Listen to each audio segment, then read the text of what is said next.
যতটুকু সম্ভব ওই সময় দিয়ে তিনি কাজ করার চেষ্টা করেছেন। আপনার পৃথিবীতে বাংলাদেশের খুব একটা নাম ছিল না, যাও নাম ছিল ওই যে আপনার বটমলেস বাস্কেট, তিনি তাকে সেই সময়ে ইরান ইরাক যুদ্ধে মধ্যস্থতাকারী হিসেবে তাকে নিয়ে গেল। তিনি জাতিসংঘের নিরাপত্তা কাউন্সিলে জাপানের সঙ্গে প্রতিনিধিত্ব করে তিনি নিরাপত্তা কাউন্সিলের মেম্বার হলো বাংলাদেশ। This is Zia Rahman.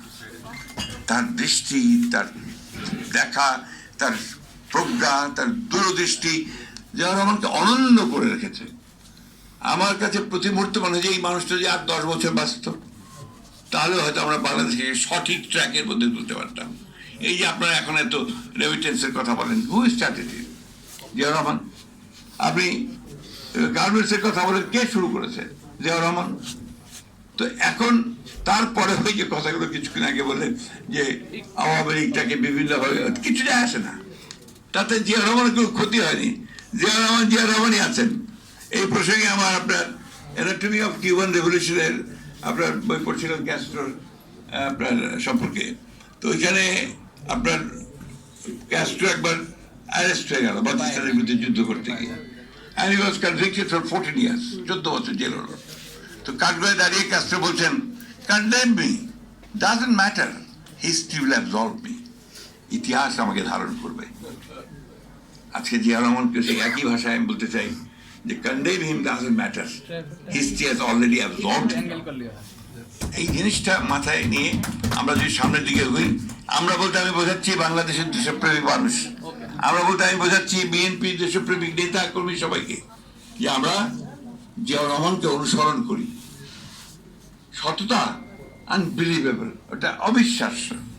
কাফি খানের একটা লেখা ইন্টারভিউ আমাদের আপনার ভাই করা, তখন বোধহয় এটা আপনার হিসেবে বেরিয়েছিল আপনার বিচিত্রাতে, পরবর্তীকালে কয়েকদিন আগে একটা প্রথম আলো রিপ্রিন্ট করেছে, আপনারা দেখেছেন কিনা আমি জানি না।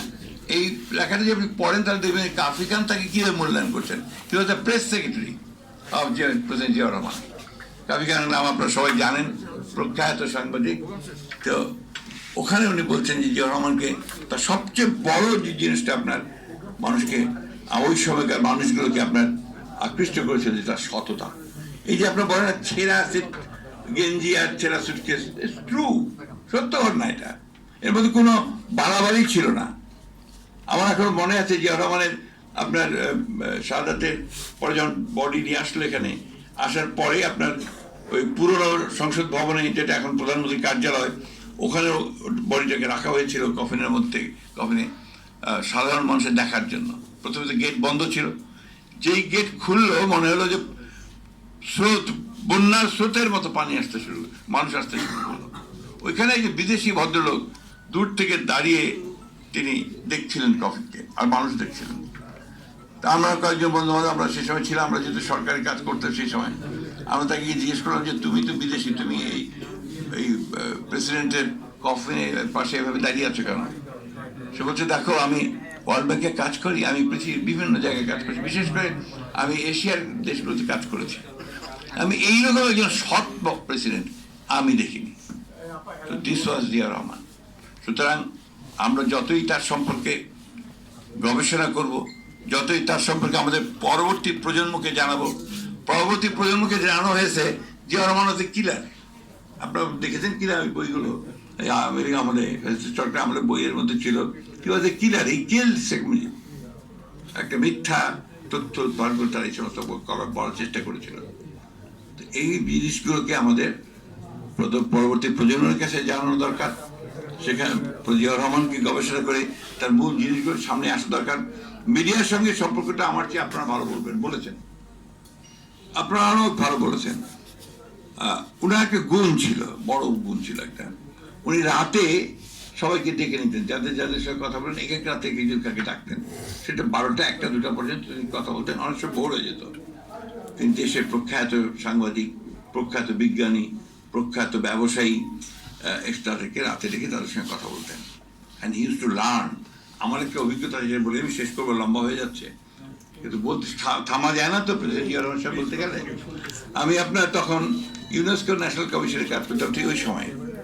তো তখন জিয়া রহমান সাহেব, তখন উনি আপনার চিফ মার্শাল অ্যাডমিনিস্ট্রেটর, আপনার আমাদের কাজী জাফর সাহেব তখন আপনার শিক্ষামন্ত্রী, এবং মুজিবুল হক সাহেব শিক্ষা সচিব, ওনারা এডুকেশন কমিশন করেছিলেন। ওই কমিশনের সব যার লোকেরাই ছিল আপনার, যত উচ্চ তখনকার দিনে সবাই বড় শিক্ষাবিদরা ছিলেন, রাজনীতিবিদরা ছিলেন, এমনকি হাজি মোহাম্মদ দানেশ ওইটার মেম্বার ছিলেন।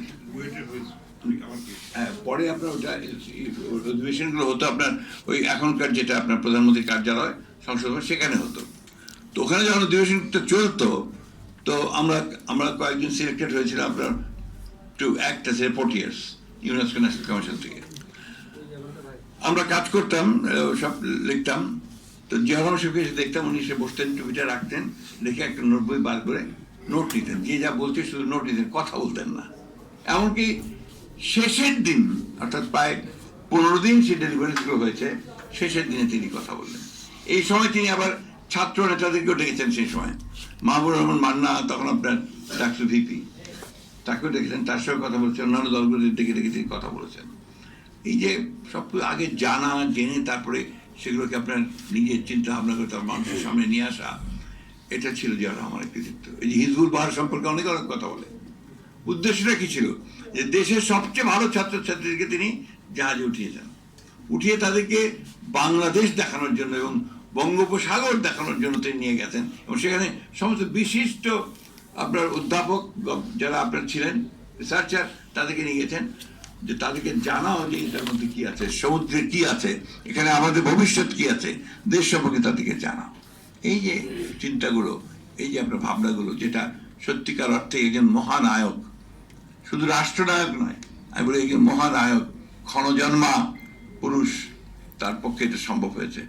তাই আমি শেষ করছি এই কথা বলে, আমি যে কথাগুলো বলেছেন এখানে, যে এখন একটা সুযোগ এসছে আবার যে জিয়া রহমানকে অনুসরণ করার সুযোগ এসছে আপনাদের প্রেস ক্লাবের আরো উন্নয়ন ঘটানোর জন্য। আমরা খুব কষ্ট পাই, ফ্র্যাঙ্কলি বলি, যেমন আপনাদের এই যে অডিটোরিয়াম বলুন, মিলনায়তন বলেন, ওখানে অবস্থা খুব খারাপ, ওখানে আপনার কাজ কোনো অনুষ্ঠান করা যায় না।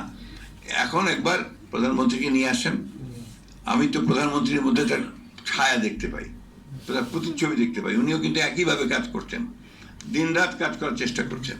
এটাকে কাজে আপনারা তাকে বলেন, নিমন্ত্রণ করেন, নিয়ে আসেন, এবং তার কাছে যে আপনাদের অডিটোরিয়ামটা এটা আরো ভালোভাবে নতুন করে আপনার করা যায়। সেই সঙ্গে মিডিয়ার যে সমস্যাগুলো আছে সেগুলো সম্পর্কে তাকে বলেন। মিডিয়ার সমস্যাটা বিশাল, আমি অত কিছু বলতে চাই না। সবচেয়ে বড় সমস্যা মিডিয়া, তো মিডিয়া নাই এখন, একটা বিজনেস হাউসের প্রতিনিধি হয়ে গেছে। যে কথাটা বলছিলেন চাটুকারিতা কাকে বলে এখন মিডিয়াতেই দেখা যায়, কিছু মনে করবেন না, ঠিক কিছু মনে করবেন না। We have seen it in the last regime, কিভাবে চাটুকারিতা হয়েছে। আমি আশা করবো যে এখন আপনারা সেখান থেকে বেরিয়ে এসছেন, লড়াই করেছেন, যুদ্ধ করেছেন এর বিরুদ্ধে, নিঃসন্দেহে আপনারা ভালোভাবে কাজে লাগান। আমরা আপনাদের সঙ্গে আছি, আগেও ছিলাম, এখনো আছি। রাস্তায় যেমন একসাথে দাঁড়িয়ে মিছিল করেছি, এখনো দরকার হলে প্রয়োজনে আমরা এই ব্যাপারে আপনাদেরকে সর্বোচ্চ সহযোগিতা প্রদান করবো। আপনাদের সকলকে ধন্যবাদ, আন্তরিকভাবে ধন্যবাদ জানাচ্ছি আমাকে এখানে আমন্ত্রণ জানিয়ে কথা বলার সুযোগ দেওয়ার জন্য। ধন্যবাদ। শুধু দর্শক, এইমাত্র প্রধানমন্ত্রী বক্তব্য শেষ করলেন। আজকের প্রধান অতিথি ছিলেন মাননীয় মন্ত্রী এবং বাংলাদেশ জাতীয়তাবাদী দল বিএনপির মহাসচিব মির্জা ফখরুল ইসলাম আলমগীর সাহেব। এইমাত্র ওনার শেষ করলেন জাতীয়